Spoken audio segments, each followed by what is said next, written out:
Our next presenter, Julie Cass, joined GSWA only 3 years ago after a 20-year international career in oil and gas. She tells me she's worked on every continent except Antarctica. I'd like to begin today by acknowledging the traditional owners of the land on which we meet today. I would also like to pay my respect to their elders, past and present. Today I'm going to take you through some of the petrophysical interpretation work that I've been doing on the log database that we delivered last year.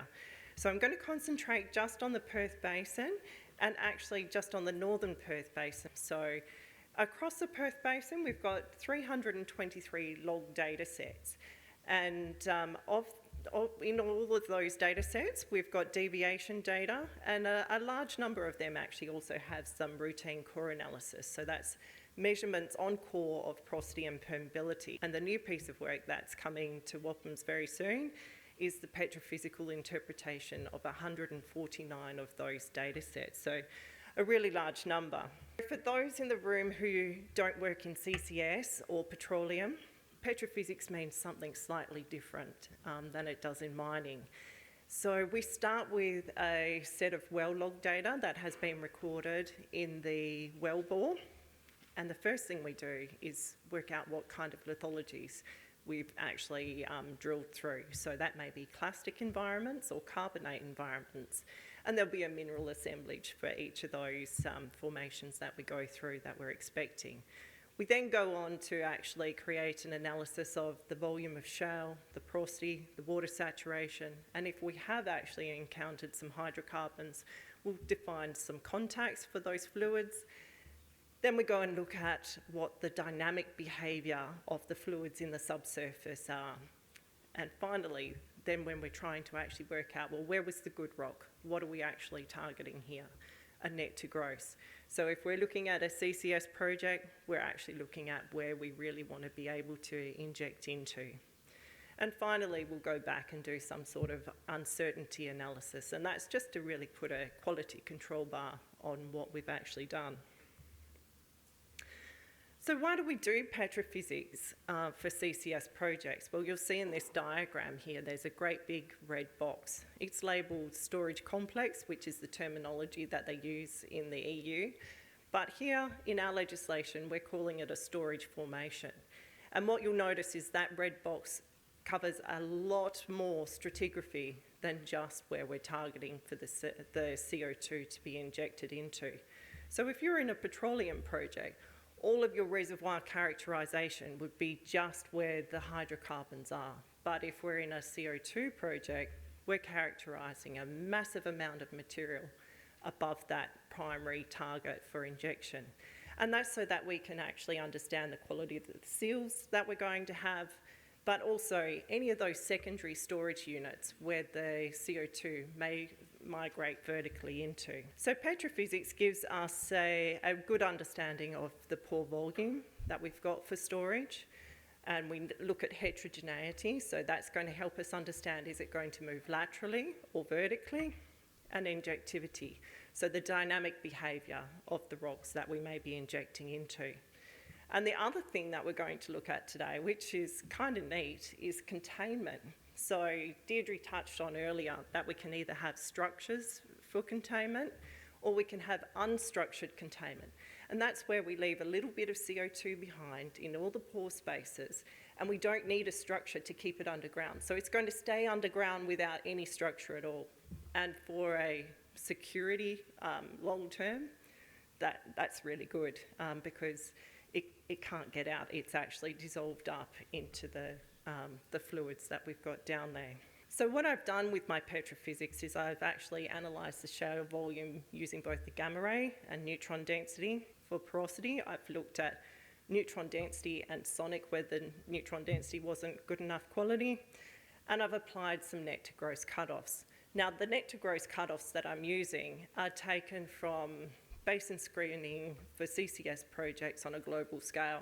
So I'm using less than 30% B shale and greater than 10% porosity. Now, at the beginning of the project, we'd also planned to do permeability, and you're going to understand in a little while why I haven't done that. So most of my permeability data actually comes from discovered hydrocarbon reservoirs. An important part of this evaluation, because we want to use all of the results in a regional context, is creating a bad hole flag, or I've actually called it a kill flag. And the kill flag allows me to turn off the interpretation where there's some problems with the measurement quality. So when we drill a borehole, we start out with a lovely gun barrel hole, but due to quite a few different things, such as the borehole mud interacting with the formation, or having a mud system that's slightly too heavy or slightly too light, causing instability for the rock, that borehole may break out or become poor quality. And that impacts the measurements that we make with our well logs. Another important correction log I've got there is the density log. So the density tool really needs to be touching the borehole wall to get an accurate density measurement.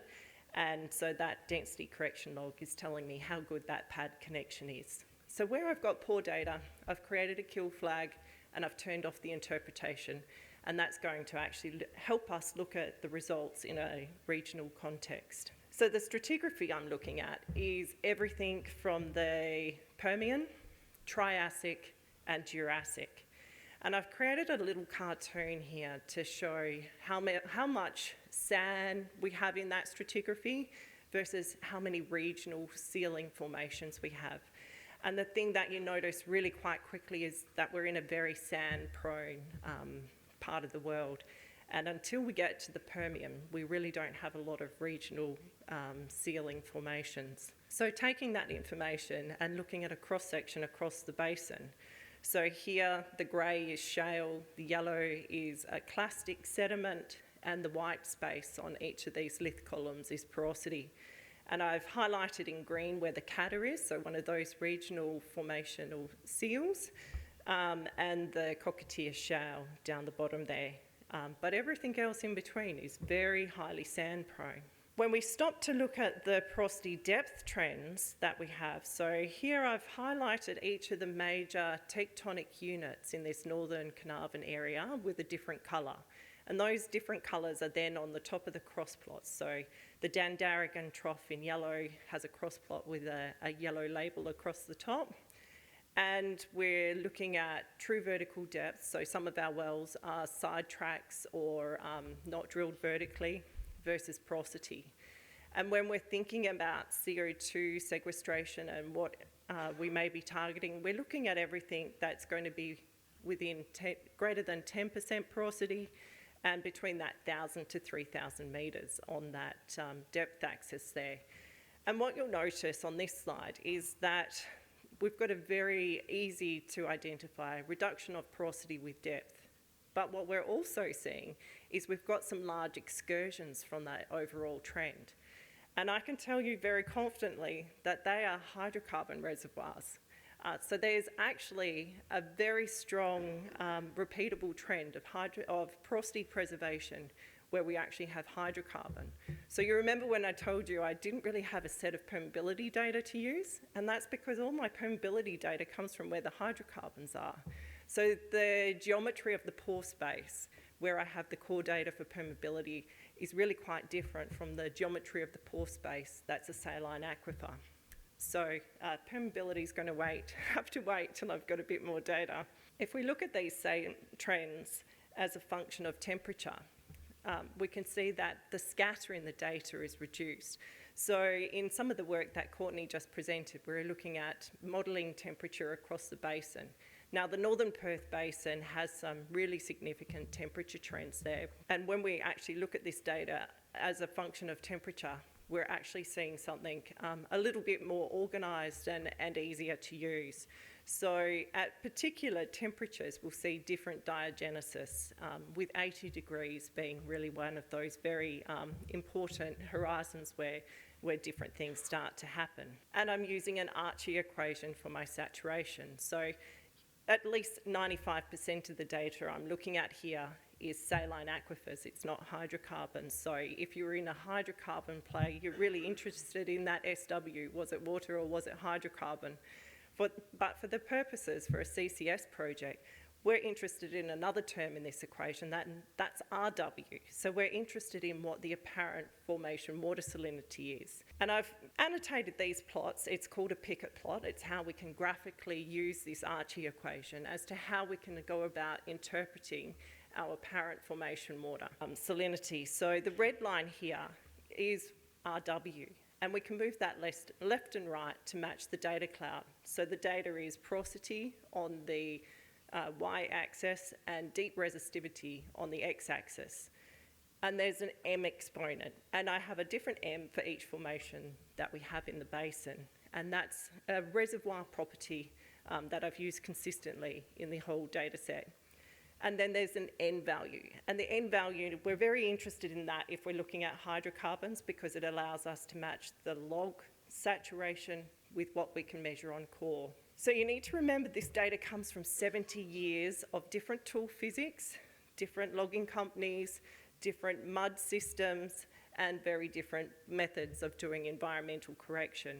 But what you can see here is everything is really lining up very, very consistently with that RW line. So I'm moving that RW line left and right, but my assumptions about what the formation M should be, they're seeming pretty okay. And I've done this literally 1,500 times because there's roughly 10 different formations to interpret in each of the wells that I've gone through. So I've done it a lot of times over, and I can tell you, it's very repeatable. One of the things that came out when I did this, so if you actually have more than one different aquifer in that formation, you'll see some separation on the Pickett plot. And in the Yarragadee, I actually see 4 different units. So I'm showing you an example here of the Yarragadee in Mount Horner 6. So you see at the top of the well, we have one RW, and deeper in the well, we have a different RW. And the break between these 2 different aquifers is an intraformational shale seal. And it's very mappable over a very large area. Again, another example, this time from the Hovia field.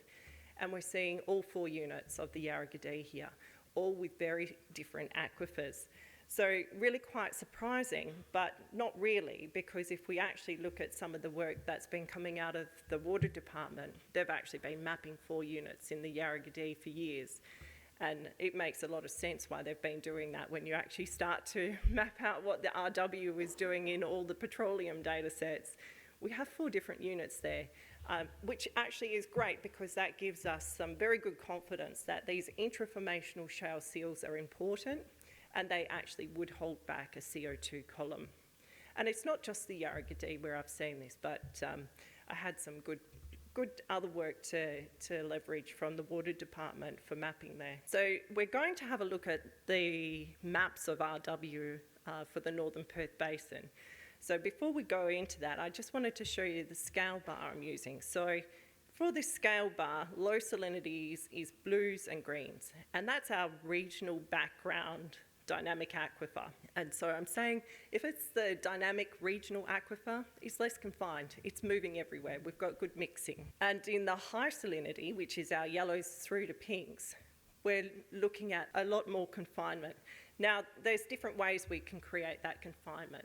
It could be that we have a seal. So we're not expecting good connectivity across that pore space to have mixing with that regional aquifer. So we'll see higher salinity where we have an effective seal. If we have a sand formation that has actually got very low porosity, we will lose connectivity across that pore space and not be able to actually have good dynamic connection with the aquifer.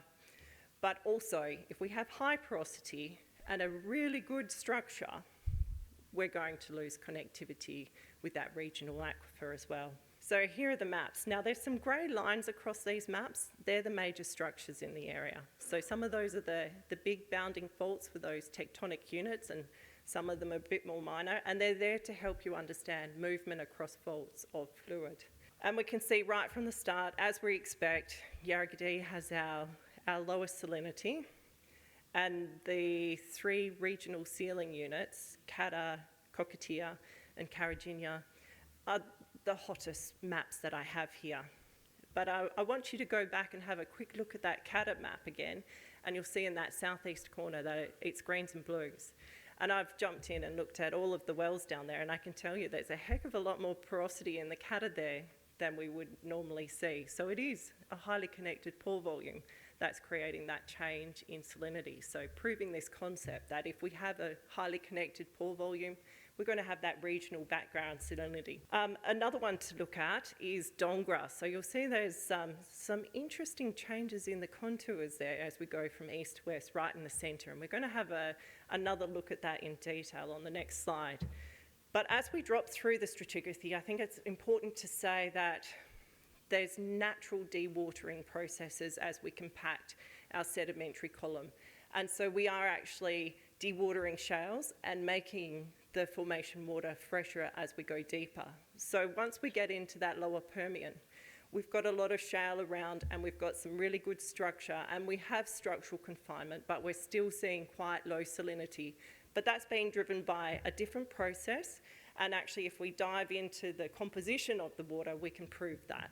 So just looking at the Dongra in a bit more detail, we can see the elevated salinity trend to the south of this plot and a regional background salinity trend in the north. And accompanying that, as I said before, we are seeing some higher porosity associated where we've actually got that confinement. So where we've had that good structure, we've got porosity preservation, and where we are open to that background dynamic aquifer, we've got a greater loss of porosity over time. Perth Basin is highly sand prone. We have a lot of sand on sand juxtaposition across faults, and I think we can see that we're actually getting a lot of movement of fluid across those faults. But we can also use that formation water salinity to prove where we actually have got structure, creating good isolation, and that's also accompanied with some increased porosity preservation.